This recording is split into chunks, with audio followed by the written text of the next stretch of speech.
ഇത് ഒരുപാട് കാര്യങ്ങൾ പ്രപഞ്ച മനസ്സുമായിട്ട് അലൈൻഡ് ആയി കഴിഞ്ഞാൽ ക്ലിയർ ആകും. ഇപ്പോൾ ചുറ്റുമുള്ള എനർജി എല്ലാം ഒന്നാണ് എന്നുള്ള ഒരു ധാരണയിലെത്തും. അതിനെയാണ് സമാധി എന്ന് പറയുന്നത്. ധീ എന്ന് പറഞ്ഞാൽ ബുദ്ധി.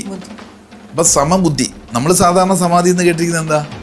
മരണമാണ്. വലിയ വലിയ യോഗീശ്വരന്മാരൊക്കെ മരിക്കുന്നതിനാ സമാധി എന്ന് പറയും. നമ്മളൊക്കെ മരിച്ചാൽ മരിച്ചു, ചത്തുപോയി എന്നൊക്കെ പറയും. നമ്മളും ഇത് ബുദ്ധി മനസ്സിലാക്കിയാൽ ജീവിച്ചിരിക്കെ തന്നെ സമാധിയിൽ പോകണം. അതിനാണ് സഹജ സമാധി എന്ന് പറയുന്നത്. ജീവസമാധി, സഹജ സമാധി എന്നൊക്കെ പറഞ്ഞു. ജീവിച്ചിരിക്കുമ്പോൾ തന്നെ 6 പടികൾ. ശിവം എന്ന് പറഞ്ഞാൽ ഈ ഒരു ജ്ഞാനം ലഭിക്കാത്തത് കൊണ്ടാണ് എത്ര ആരാധന നടത്തിയിട്ടും പ്രാർത്ഥിച്ചിട്ടും വഴിപാട് നടത്തിയിട്ടും ഒക്കെ ചെയ്യുന്നുണ്ട്, ദുരിതം കൂടി വരുന്നു. അപ്പോൾ കാലഘട്ടത്തിൽ ഈ ഒരു നോളജിനെ പകർന്നു കൊടുക്കുന്ന ആചാര്യന്മാരുടെ പിറവിയാണ് കലിയുഗത്തിലെ അവസാനം. അതിനെയാണ് കൽക്കി എന്ന് പറയുന്നത്. ഇപ്പം ഈ പറയുന്നതിലൊക്കെയാണ് കൽക്കിയുടെ അവതാരം എന്ന് പറയുന്നത്. ഇപ്പോൾ കൽക്കി അവതരിച്ചു കഴിഞ്ഞു കലിയുഗത്തിൽ. നമ്മൾ ഏത്തവിടുന്നു, നമ്മുടെ എനർജി ഫീൽഡിനെ ആക്ടിവേറ്റ് ചെയ്യാനുള്ള, പിന്നെ ക്ലെൻസിങ്ങിന് വേണ്ടിയിട്ട് നമ്മൾ കുളിക്കുന്നു, പിന്നെ അകത്തേക്ക് സച്ചിന്തകൾ കൊടുക്കുന്നു. ഇതെല്ലാം തന്നെ ക്ലെൻസിങ്ങിന്റെ ഭാഗമായിട്ട് ഒരു ജീവിതശൈലിയുടെ ഭാഗമാക്കിയിരിക്കുന്നതാണ്. അത് നമ്മൾ പൂർവ്വികർ പറഞ്ഞു തന്നിട്ടുണ്ട്. ഇനി ഇത് ശാസ്ത്രീയമായിട്ട് പഠിച്ചാലോ നമുക്ക് തന്നെ നമ്മളിൽ ഇത് ചെയ്യാം. അങ്ങനെ ചെയ്തു കഴിഞ്ഞാൽ സ്വാഭാവികമായിട്ട് നേരത്തെ പറഞ്ഞ ചക്ര അല്ലെങ്കിൽ ഇത് ഹീലായിട്ടുള്ള ആൾക്കാരിൽ ഹീലിംഗ് എന്നാണ്, സെൽഫ് ഹീലിംഗ് എന്ന് പറയും. ആ ഹീലിംഗ് സെൽഫായിട്ട് പഠിച്ചു കഴിഞ്ഞാൽ നമുക്ക് ഇതുമായിട്ട് ബന്ധപ്പെട്ട എല്ലാ കർമ്മങ്ങളും നമുക്ക് തന്നെ ഇൻഡ്യൂഷൻസ് കിട്ടി തുടങ്ങുന്നു. ഇറങ്ങിയിരിക്കുന്ന കാര്യങ്ങൾക്ക് നേരത്തെ പറഞ്ഞാൽ പെട്ടെന്ന് സാധിക്കുന്നു. ഇങ്ങനെയുള്ള വ്യക്തികൾക്ക് ഇമ്മ്യൂണിറ്റി പവർ കൂടുതലായിരിക്കും.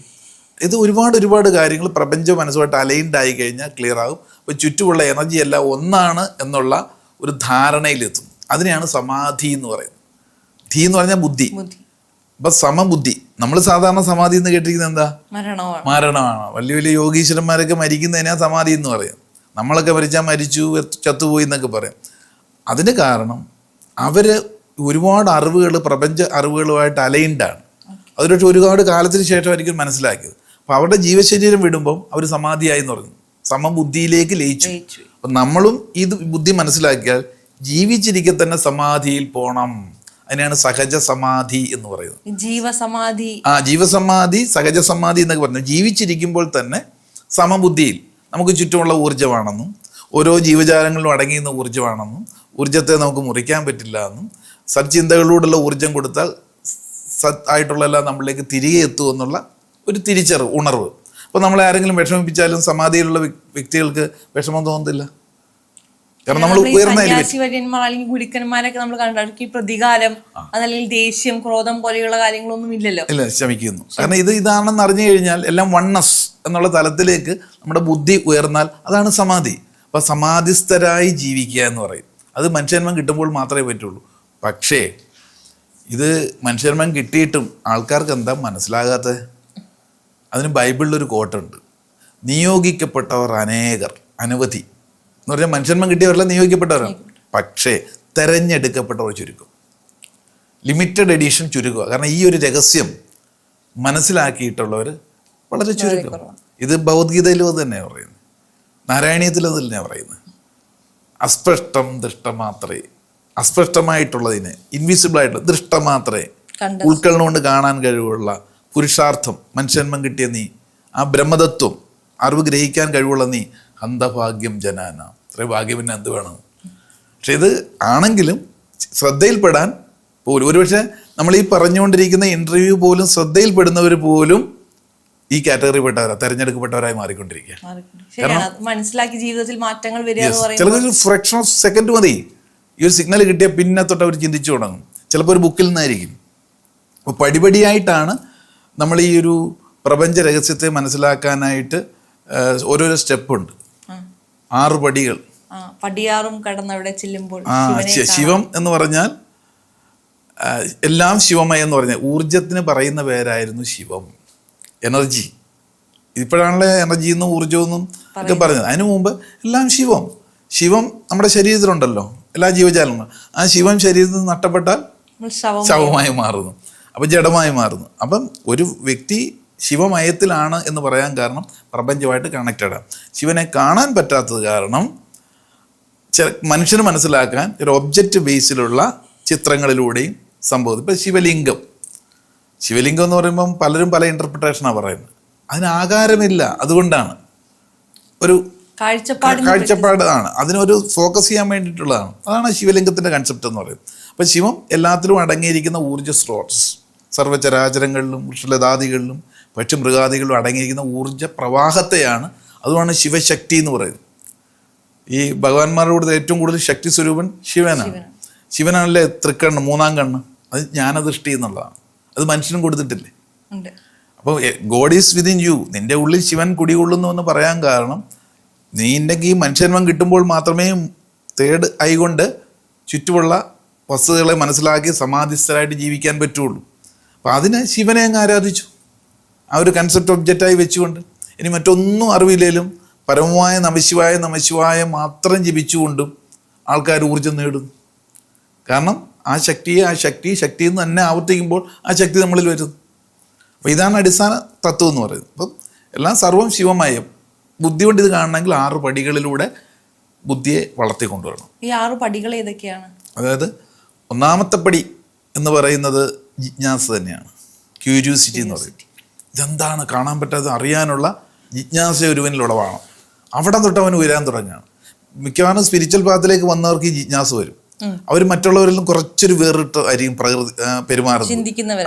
എല്ലാവരുടെയും പോലെ പെരുമാറാൻ അവർക്ക് പറ്റില്ല. കാരണം അവർ എലിവേറ്റഡ് ആയി, അബ്നോർമൽ അല്ല, ഇവരെ പലപ്പോഴും അബ്നോർമൽ എന്നാണ് പറയുന്നത്. അവർക്ക് എല്ലാ വ്യത്യസ്ത ചിന്തകളും യുക്തി ചിന്തകളൊക്കെ വന്നു തുടങ്ങും. സാധാരണ തമാശകളൊന്നും കേട്ടാൽ ഇവർക്ക് അത്ര ദഹിക്കില്ല. അങ്ങനെയുള്ള കൂട്ടങ്ങളിൽ നിന്ന് അവർ മാറി നിൽക്കും. വലിയ വലിയ കാര്യങ്ങളൊക്കെ ഇങ്ങനെ പറഞ്ഞു, ഇവർക്ക് എന്തോ കുഴപ്പമുണ്ടെന്നാണ് പറയുന്നത്. അവരപ്പായോണ്ടാണ്, അവരടുത്തുകൊണ്ടിരിക്കുന്നു, അതുകൊണ്ടാണ്. ഒന്നാമത്തെ പടി ജിജ്ഞാസ. അവരിങ്ങനെ അറിയാനുള്ള വ്യഗ്രതയിൽ ഒഴിലും. ജിജ്ഞാസ കഴിഞ്ഞ് അങ്ങനെ ജിജ്ഞാസുമായിട്ട് നടക്കുന്നവർക്ക് ഈ വെള്ളം തേടി നടക്കുന്ന ദാഹിതനെ പോലെയാണ്. അവന് വെള്ളം കിട്ടും, ഒരു ഗുരുവിനെ കിട്ടും. ഗു എന്ന് വെച്ചാൽ നമുക്കറിയാം ഇരുട്ട്, വെച്ചാൽ വെളിച്ചം. നമ്മുടെ ഈ സംശയത്തിന്, അജ്ഞതയ്ക്ക് അത് നിവാർത്തി കിട്ടത്തക്കുള്ള ഒരു ഗുരുവിനെ അവരുടെ മുന്നിൽ കിട്ടും, പ്രത്യക്ഷപ്പെടും, കണ്ടുമുട്ടും എങ്ങനെങ്കിലും. അങ്ങനെ ഗുരുവിൻ്റെ അടുത്ത് വന്നാൽ ഈ ഗുരുവിൻ്റെ ആശയവും നമ്മുടെ ഉള്ളിൽ ആശയമായിട്ട് കണക്റ്റ് ആകുന്നവരുണ്ടാവും. അവർക്കപ്പോൾ കൂടുതൽ സംശയങ്ങൾ ചോദിക്കും. അപ്പോൾ ഗുരുവിന് മനസ്സിലാവും ഉത്തമ ശിഷ്യനാണിത്. അവർക്ക് മനസ്സിലാകുന്ന രീതിയിൽ ഗുരു പറഞ്ഞു കൊടുക്കുക മാത്രമല്ല, ചില സിസ്റ്റംസ് ഡിസൈൻ ചെയ്ത് കൊടുക്കും, ചിട്ട. അതിനെയാണ് സാധന എന്ന് പറയുന്നത്. അപ്പം ശിഷ്യൻ്റെ യോഗ്യതയ്ക്കനുസരിച്ചുള്ള സാധനയാണ് ഗുരു കൊടുക്കാറുള്ളത്. അപ്പം ആദ്യത്തെ ജിജ്ഞാസ, ഗുരുസമാഗമം, സാധന ഗുരു ശിഷ്യന് കൊടുക്കുമ്പോൾ സാധകനായ ശിഷ്യൻ അത് അപ്ലൈ ചെയ്യണം. അതിനെയാണ് സ്വാധ്യായം എന്ന് പറയുന്നത്, സ്വയം അധ്യയനം. അപ്പോൾ പടി എത്രയായി? 4ആയി. ആ സ്വാധ്യായം നമ്മൾ സെൽഫ് എക്സ്പീരിയൻസ് ചെയ്യുമ്പോഴാണ് നമുക്ക് അനുഭവങ്ങൾ കിട്ടിത്തുടങ്ങും. ഓരോ ദിവസവും സിഗ്നൽ കിട്ടിത്തുടങ്ങും. അപ്പോൾ നമ്മൾ അടുത്തുകൊണ്ടിരിക്കുന്നു എന്നുള്ളതാണ്. അപ്പോൾ അനുഭവം പിന്നെ അനുഭൂതിയാകുന്നു. അപ്പോഴാണ് ആ റിയലൈസേഷനിലേക്ക് എത്തുന്നത്. നമുക്ക് ചുറ്റുമുള്ളതെല്ലാം ഈ ഊർജത്തിൻ്റെ റോൾ പ്ലേ ആണ്, ശിവമയം ആണ് തത്വത്തിലേക്ക് എത്തുന്നത്. അതുകൊണ്ട് ആദ്യത്തെ ജിജ്ഞാസ, ഗുരുസമാഗമം, സാധന, സ്വാധ്യായം, അനുഭവം, അനുഭൂതി, എൻലൈറ്റഡ് ആകും. പക്ഷേ ഒരു പടി കെട്ടണമെങ്കിൽ, ഒരു സ്റ്റെപ്പ് കെട്ടണമെങ്കിൽ വായുവിൽ കെട്ടാൻ പറ്റില്ലല്ലോ. അതിൻ്റെ ബേസ് വേണ്ടേ, തറ. അതാണ് ഭക്തി. അപ്പം ഭക്തിയിലൂടെ വലിയ യുക്തി അറിഞ്ഞില്ലെങ്കിലും അനുഷ്ഠിച്ച് പോരുമ്പോൾ ഒരു ആശ്വാസം കിട്ടും. എന്നാൽ അറിഞ്ഞാലോ പടിപടിയായിട്ട് ഉയർന്ന. സത്യത്തിൽ അവിടെ എത്താൻ വേണ്ടിയിട്ടാണ് ഈ ഭക്തി മാർഗങ്ങളെല്ലാം. പക്ഷെ പലരും ആ തറയിൽ തന്നെ മുറുകെ പിടിച്ച് കിടക്കുന്നു, ഉയരുന്നില്ല. ഈ ഒരു ജ്ഞാനം ലഭിക്കാത്തത് കൊണ്ടാണ് എത്ര ആരാധന നടത്തിയിട്ടും പ്രാർത്ഥിച്ചിട്ടും വഴിപാട് നടത്തിയിട്ടും ഒക്കെ ചെയ്യുന്നുണ്ട്, ദുരിതം കൂടി വരും. അപ്പോൾ ആ ഭക്തിയിലെ യുക്തി അറിഞ്ഞ് ചെയ്യുമ്പോഴാണ് മുക്തി കിട്ടുന്നത്. അത് മനസ്സിലാക്കുക എന്നുള്ള. അപ്പോൾ ശരിക്കുള്ള സ്പിരിച്വൽ സയൻസ്, സ്പിരിച്വൽ അവയർനെസ് ഇല്ലാത്തത് കൊണ്ടാണ് നമുക്ക് അനുവദനീയമായിരിക്കുന്ന ലഭ്യമാക്കാവുന്ന ഈ വലിയ ഊർജ്ജ സ്രോതസ്സിനെ സാധാരണക്കാർക്ക് അനുഭവവേദ്യമാക്കാൻ പറ്റാതെ വരുന്നത്. എന്നാൽ ഇത് ചിലർക്ക് ശരിയാകുന്നില്ലേ? ചിലർക്ക് ശരിയാകുന്നില്ല. എന്നാൽ വലിയ തത്വം അറിയാതെയും അതിൻ്റെ കറക്റ്റ് ഡയറക്ഷൻ ചെയ്തു പോകുന്നവർക്ക് അതിൻ്റെ അനുഭവം കിട്ടുന്നുണ്ട്. എന്നാൽ അറിഞ്ഞിട്ടങ്ങ് ചെയ്താലോ. അപ്പോൾ കാലഘട്ടത്തിൽ ഈ ഒരു നോളജിനെ പകർന്നു കൊടുക്കുന്ന ആചാര്യന്മാരുടെ പിറവിയാണ് കലിയുഗത്തിലെ അവസാനം. അതിനെയാണ് കൽക്കി എന്ന് പറയുന്നത്. നമ്മൾ ദശാവതാരങ്ങളെ പറ്റി കേട്ടിട്ടുണ്ടല്ലേ? ഓരോ സങ്കല്പത്തിലൂടെ ട്രാൻസ്ഫർമേഷനാണ് ദശാവതാരം. അങ്ങനെ കലിയുഗത്തിലെ അവതാരമാണ് കൽക്കി എന്നാണ് പറയുന്നത്. കാരണം ഈ നോളജൊക്കെ മനസ്സിലാക്കാൻ പണ്ട് ഒരു ആയുസ് മുഴുവൻ തപസ്സിരുന്ന് ജ്ഞാനം നേടിയല്ലേ ഏകദേശമെങ്കിലും എത്തിയത്. പക്ഷെ ഇപ്പം നോക്കൂ, ഏതാനും മിനിറ്റ് കൊണ്ടല്ലേ ആൾക്കാർക്ക് മനസ്സിലാകുന്നത്. അതായത് കൽക്കിയുടെ അവതാരത്തിൽ ഈ പ്രപഞ്ച രഹസ്യത്തെ ഞാൻ എന്ത് എന്നുള്ള സത്യത്തെ പെട്ടെന്ന് ആൾക്കാരിലേക്ക് ട്രാൻസ്ഫർ ചെയ്യാനായിട്ട് ചില സംഗതികളൊക്കെ ഉരുത്തിരി. ഇപ്പം ഈ പറയുന്നതിലൊക്കെയാണ് കൽക്കിയുടെ അവതാരം എന്ന് പറയുന്നത്. ഇപ്പോൾ കൽക്കി അവതരിച്ചു കഴിഞ്ഞു കലിയുഗത്തിൽ. അപ്പം സാധാരണ ആൾക്കാർ ഭക്തിയിൽ കണ്ടിരിക്കുന്നത് ഏതോ ഒരു രൂപം വരുമെന്നുള്ളതാണ്. ഈ നോളജാണ്. ഈ നോളജ് ഷെയർ ചെയ്യാൻ ഈ ലോകത്തേക്ക് ആരെയെങ്കിലുമൊക്കെ നിയോഗിക്കും. പെട്ടെന്ന് സാധാരണക്കാർക്ക് പോലും ഈസിയാകും. അപ്പോൾ അങ്ങനെ വരുമ്പോൾ അവരതിലേക്ക് അടുക്കും. നമ്മുടെ ഉള്ളിൽ എന്താണോ തിരയുന്നത് അത് തേടി നമ്മളെയും എത്തും.